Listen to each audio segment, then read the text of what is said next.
Hello mga ka-farmers, welcome sa ating farm. So i-update ko kayo dito sa variety 88 ko, yung fast cropping second raton. Na second raton ito mga ka-farmers kasi dito kumuha ng patdan yung kapatid ko. So binigay ko sa kanya. So siya na yung nag-maintain ito ngayon. So ito ang daming damo. So subject to weeding ito mga ka-farmers. Mga next week siguro papasimula na ito mag-weeding. So ganitong stage talaga kayo mag-weeding mga ka-farmers, kasi yung in-explain ko sa inyo dati, 1 month to 4 months dapat talaga alagaan natin yung tubo. So ito talaga yung base stage niya para mag-weeding tayo sa ating tubo mga farmers. Kasi hindi pa malaki yung mga farmers, hindi pa malaki yung mga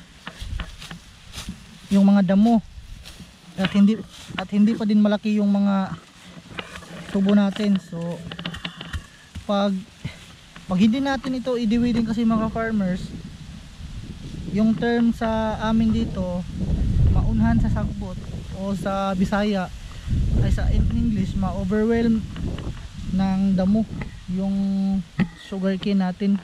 So parang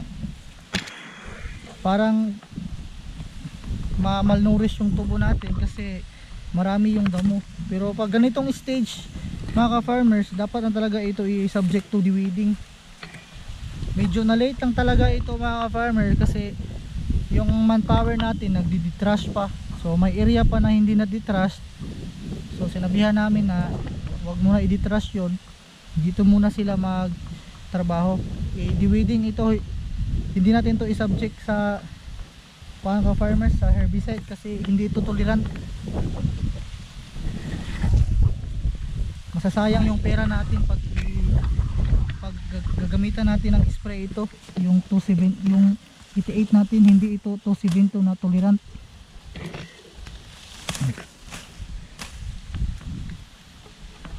Dito na stage mga farmers sa second raton, makikita na talaga natin yung marami ng saha yung tubo natin.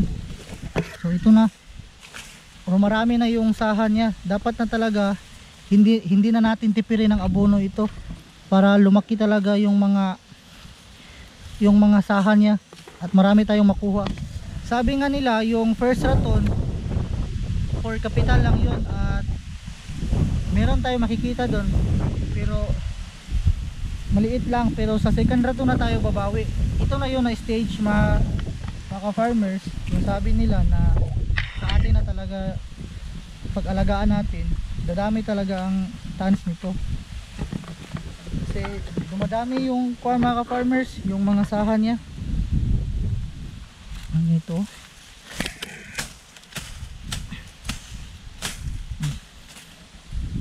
Ipakita ko sa inyo next time yung resulta nito pag manual weeding natin.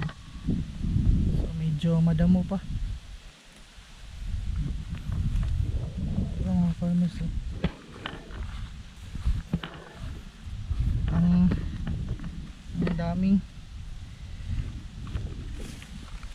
Ang daming damo.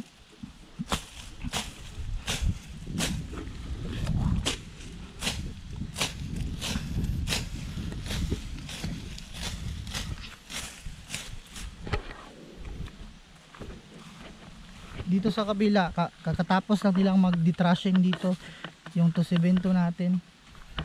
Pagkatapos nila mag-detrash dito sila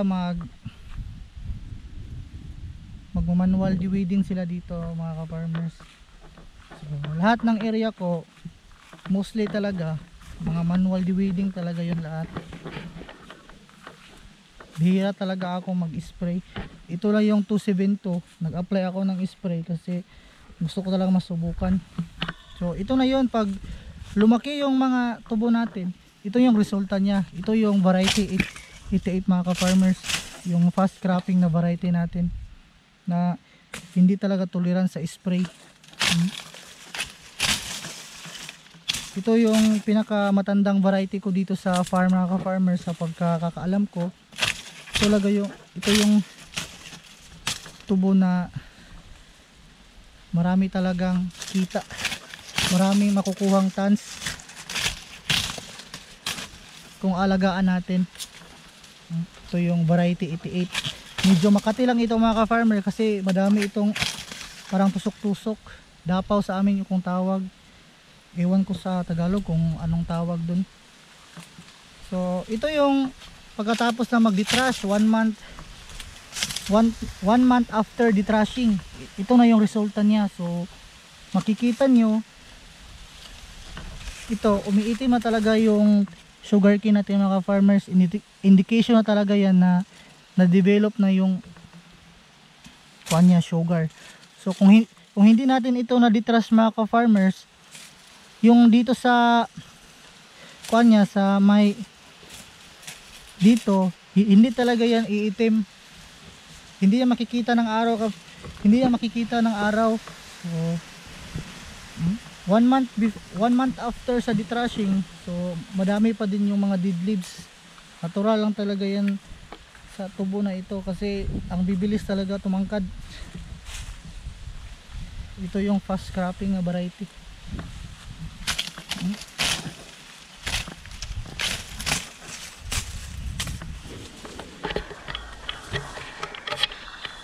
Dami talaga. So the difference dito,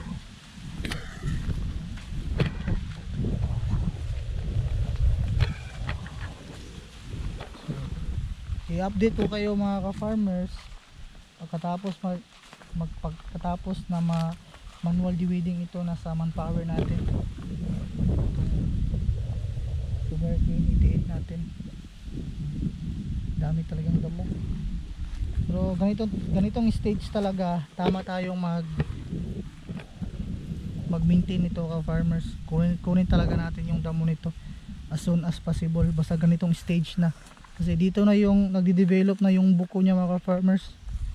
Yung cane niya, dito na yung na stage.